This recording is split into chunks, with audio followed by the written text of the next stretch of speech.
The Pelicans begin a 4-game homestand, and I'll tell you why it might be make or break for head coach Willie Green, and why you should actually expect Zion Williamson to play really well during this stretch. It's the Friday episode of Locked On Pelicans. Let's go.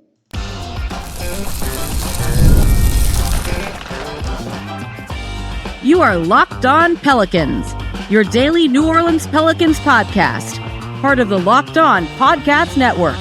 Your team every day.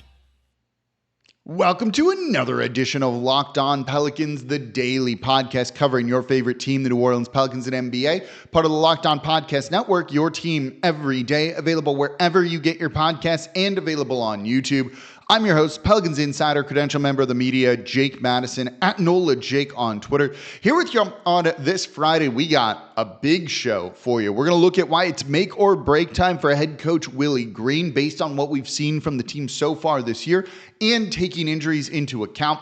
I'm not worried about Zion Williamson. I went back and rewatched all of his shots so far this season. We'll break it down in the next segment and then get you set for the weekend with injury updates, G League recalls as well, and what to expect. And of course, thank you for making Locked On Pelicans your first listen today and every day. We're here, the #1 Pelicans podcast, covering everything you want to know about this Pelicans team. So please subscribe wherever you get your podcast. Join over 10,000 Pelicans fans on YouTube as well. And whether you're a new listener trying to make sense of what's going on with this team or you've been with me for a long time, I appreciate you making Locked On Pelicans part of your day and hopefully part of your routine. And we've got some really good stuff in today's show. Today's episode of Locked On Pelicans brought to you by FanDuel. You can start the season with a big return on FanDuel. New customers can place a $5 bet and you'll get started with $150 in bonus bets. If you win your first $5 bet, visit FanDuel.com to get started. So let's get into this one. I think this upcoming 4-game homestand is a make or break stretch for head coach Willie Green. And look, I understand it's early on in the regular season. New Orleans has only played 5 games, so we're looking at a 9-game sample after this 4-game homestand. But I am concerned with what we've seen so far. And look, the Pacers, the Hawks, the Trailblazers, and the Cavaliers, there's 2 good teams in there, the Pacers and Cavaliers, Hawks and Trailblazers, even though the Trailblazers have largely outplayed New Orleans so far this year. These are all winnable games, even with those 2 good teams. New Orleans, while injured, still has their 2 best players in Zion Williamson and Brandon Ingram. And that should be enough to be competitive. And I want to get into that part here and why I think this is make or break. And I want to go back to a point that I've been making the past couple of days here. This team shouldn't look this bad. They should not look this bad. I get the injuries. But if Dejounte Murray, yes, your point guard, who you used in training camp, who you used in preseason, is the only reason you do things like cut off ball, the only reason that you play with energy, then you're toast over the course of a year. That shouldn't be the reason that you do everything right, and then the second he's there, you don't do most of that stuff. So that's not great. And now the team has some time to kind of figure some things out. There's definitely going to be an adjustment period, certainly. But don't forget, this is the majority of the same team from last year that won 49 games. Now, at home, you're going to go through some walkthroughs, maybe get a practice in. You're going to have guys sleeping in their own beds, 7 nights in their own beds, 7 days at your own facility in New Orleans. This is the time that you have to get things right. These games matter. These games count towards the standings. Yes, you want to peak at the end of the year and be playing your best basketball, but that doesn't matter if you lost too many games early in the year and you don't make the playoffs because you're already out of it by the middle of the season. Injuries to Dejounte Murray and others don't force you to play a your turn, my turn, Zion goes, Ingram goes, isolation style of basketball. It doesn't mean you stop taking 3-point shots. Yeah, Murray probably helps you limit turnovers, but the Pelicans have mainly been shooting themselves in the foot with unforced errors. And a point guard helps with that, but you can just not do some of those mistakes. This team won 49 games last season. Almost 50, right? 49 games. Built around Zion and BI. And yes, there's other injuries to Trey Murphy, to a ton of others right now. We'll get into that in the third segment. But you don't even remotely look like the same team right now that you did a year ago. This team looks like it could be one of the worst in the NBA, and that's a little bit of an exaggeration there, but they look like they are struggling. right now. A team with Zion and MBI shouldn't be losing to a Steph Curry-less Golden State Warriors team by 18, by double digits, and those sorts of things. And you're seeing that right now. They don't look like there's any sort of offensive identity. This doesn't look like a team that if you were to put Dejounte Murray on it would really play well right now. That's how bad that they've looked. So yes, the injuries matter, but it doesn't mean you should look like garbage. Look, you lose to the Warriors by 2 points. That's one thing. But it's how you're losing. It's not the losses themselves. This is kind of the definition, in a sense, of process over results. The process doesn't look good. The process, even with good players, would not lead you to very many wins. That's the problem here. And while injuries are hurting this team's defense, look, Herb Jones not playing and not playing in this game tonight against the Indiana Pacers, it's a massive loss for the team. Same for Dejounte Murray, a guy who previously has made an all-defensive team. Injuries hurt your defense and how good it can be.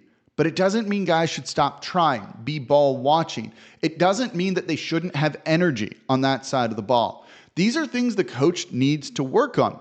I'd say there needs to be more accountability, but truthfully, I'm not even sure how that'd work in this sort of situation. Benching someone isn't going to help the team if you put in a worse player for the most part. And frankly, with all the injuries, is there anyone else to even play?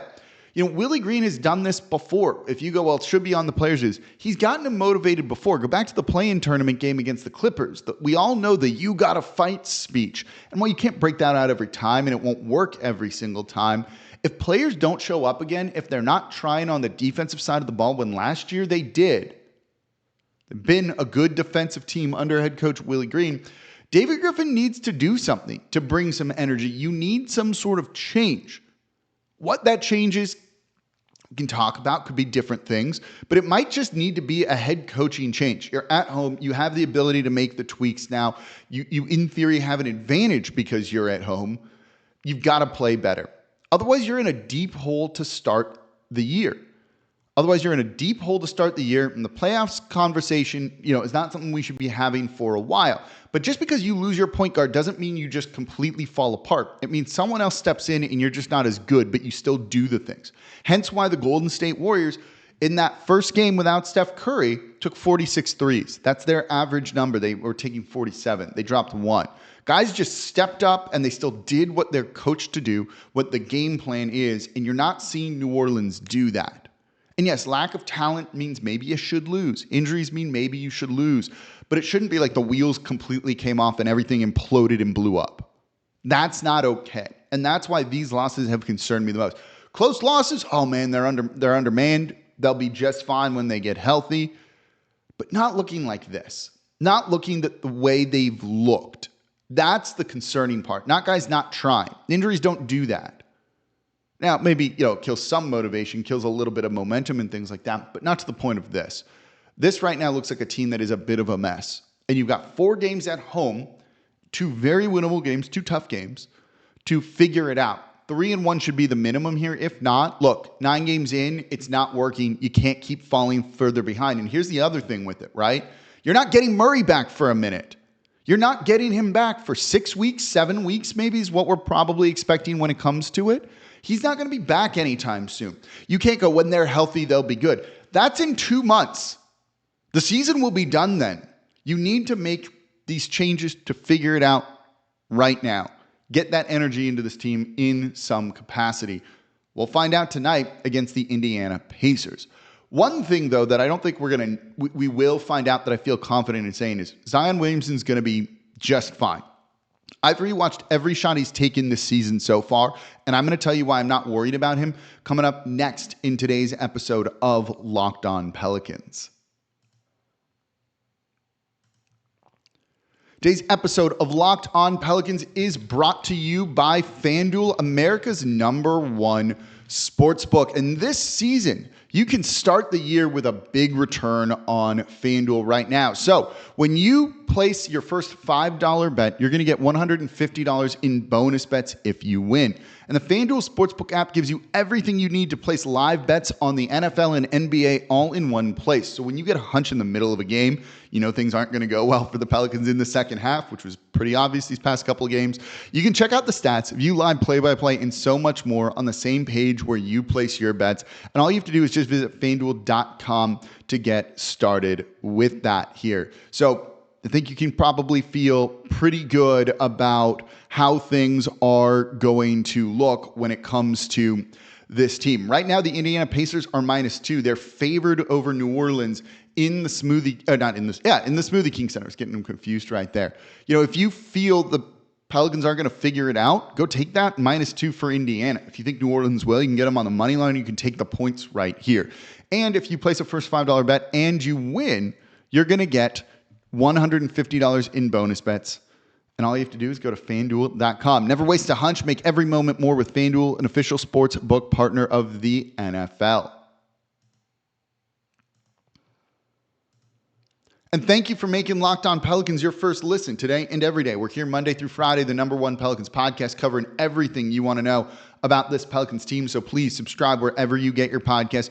Join over 10,000 Pelicans fans on YouTube as well. We are the #1 Pelicans podcast for a reason.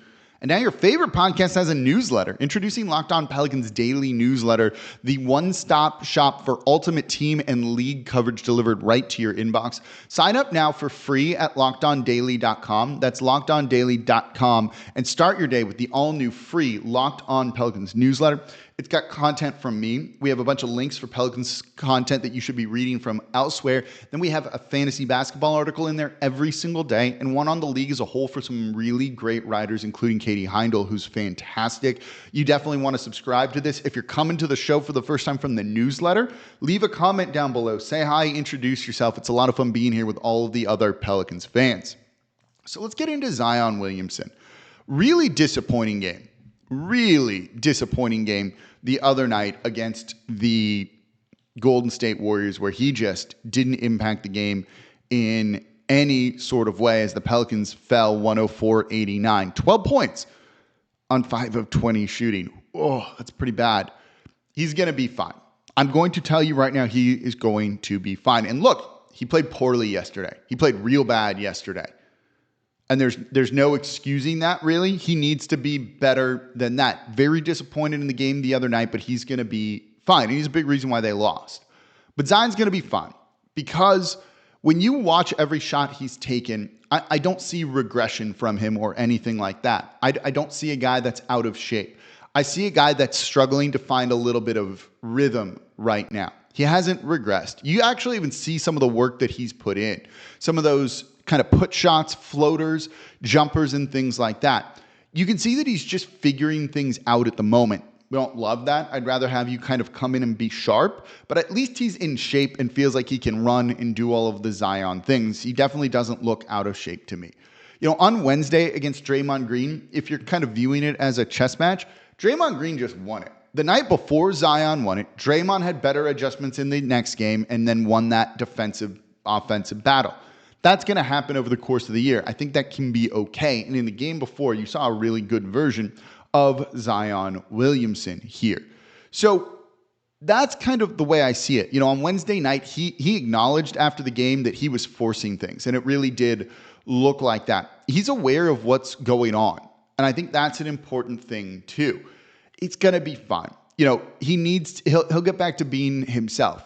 Now, he needs to get back to being himself tonight against the Indiana Pacers, but he is too talented to play like he did the other night all season long. It definitely feels like a rhythm, a flow thing, not an out-of-shape thing. More of a killer instinct would help, but Zion seemingly is aware. And against the bad Indiana Pacers defense, I think we could see him in shape to feast here. And when you look at the large sample size of Zion Williamson's career, I think this is going to happen. Christian Clark of NOLA.com, Times Picayune, pointed it out on Twitter the other day, and then I expanded on this a little bit. Zion now has more games with sub 30% shooting this season than he did in the first 5 years of his career. He's had 3 straight games shooting under 30% from the field.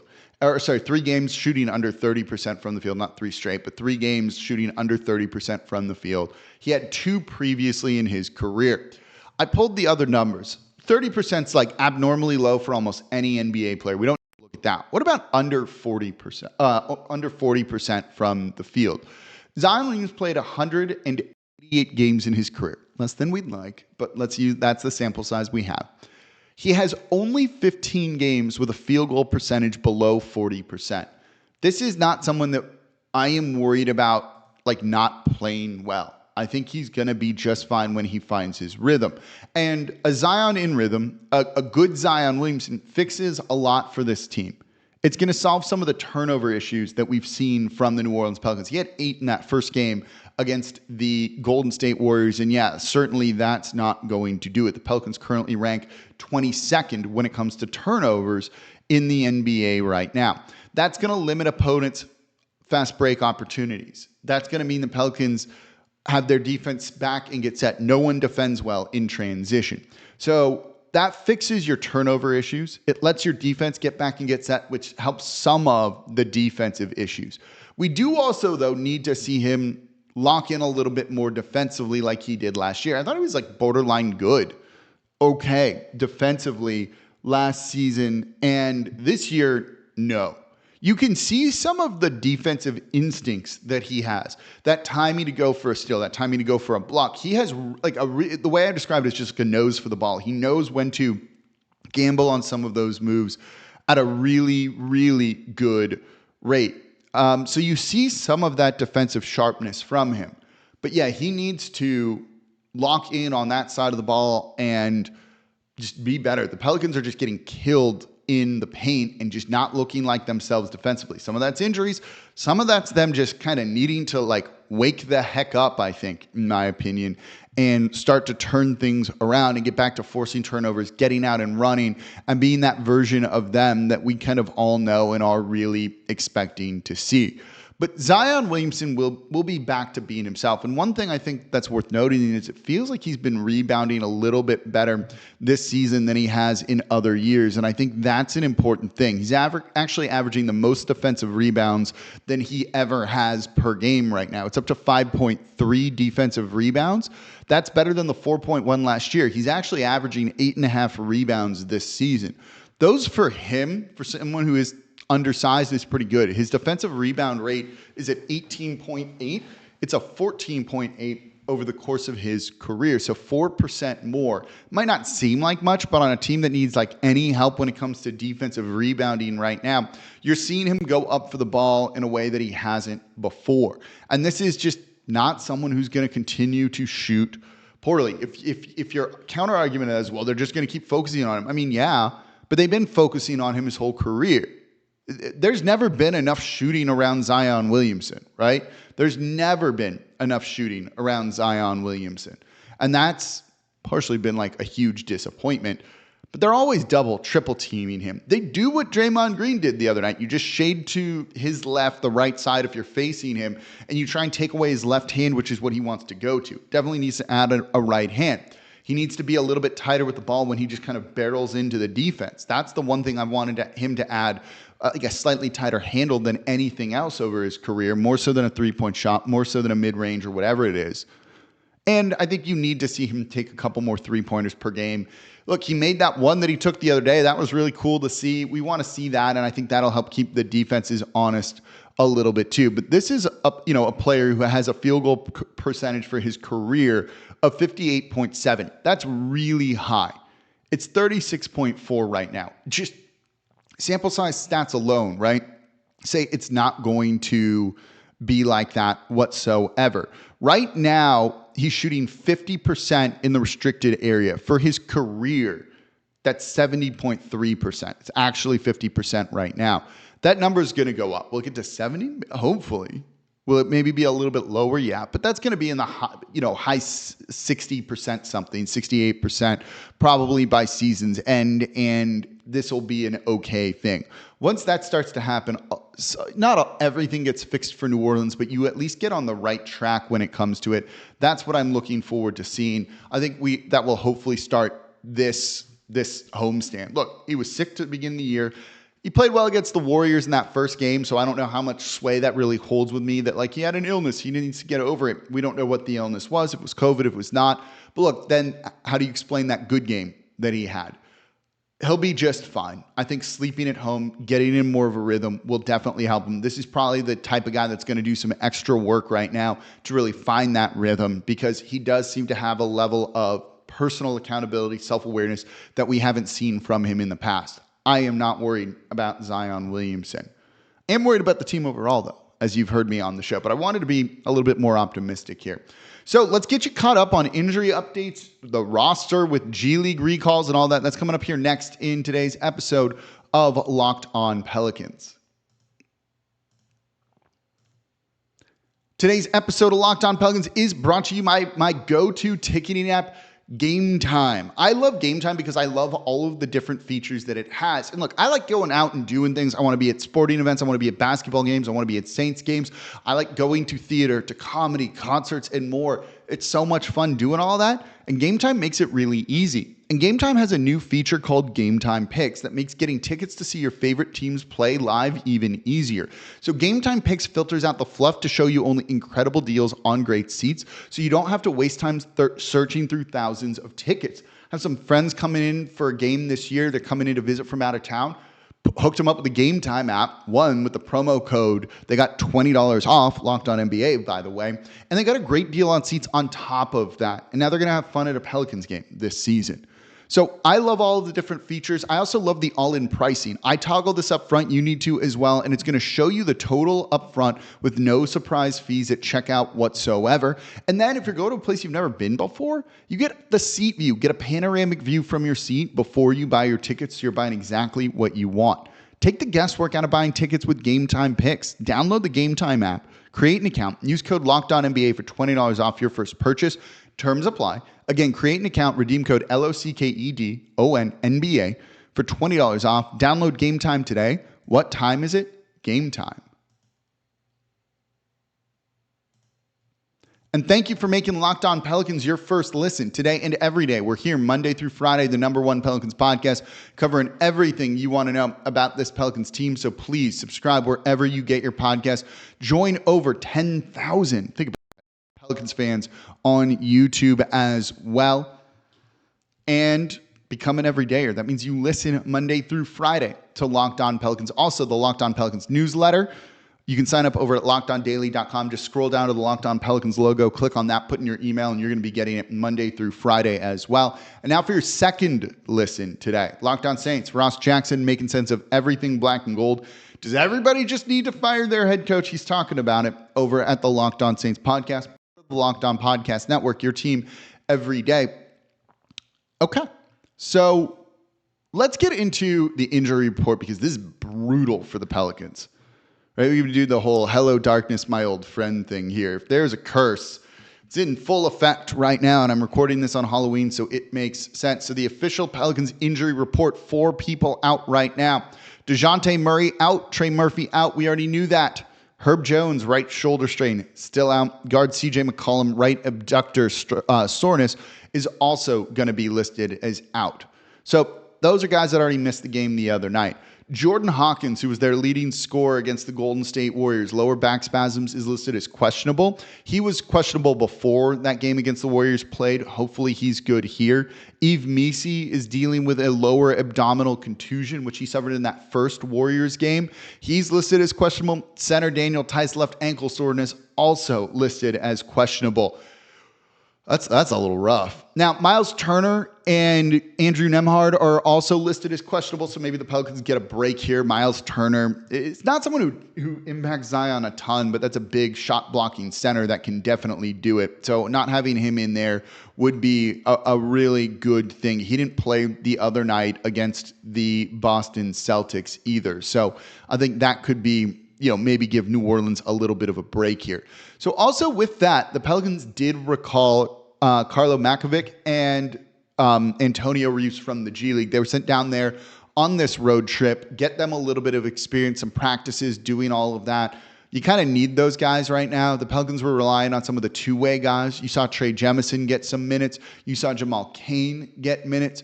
Those were Brandon Boston getting minutes too. they brought some energy to the team. I always love when those two-way guys, even if they're not particularly great players, get run, because in the words of Antonio Daniels, there's no garbage time, right? These guys are all trying to earn minutes and prove they belong in the NBA or play for money, things like that. Those guys bring a good bit of energy, and I thought Brandon Boston in particular really did. So did Kane as well. That was great to see. But it's also good to have guys that are on your active roster. And Carlo is a guy that we've wanted to see for a little while here. Didn't really get much run in preseason. Was clearly behind Daniel Tice and Yves Missi in the depth chart here. If those two don't play, Carlo should get some run. I would expect Trey Murphy to get that run as well.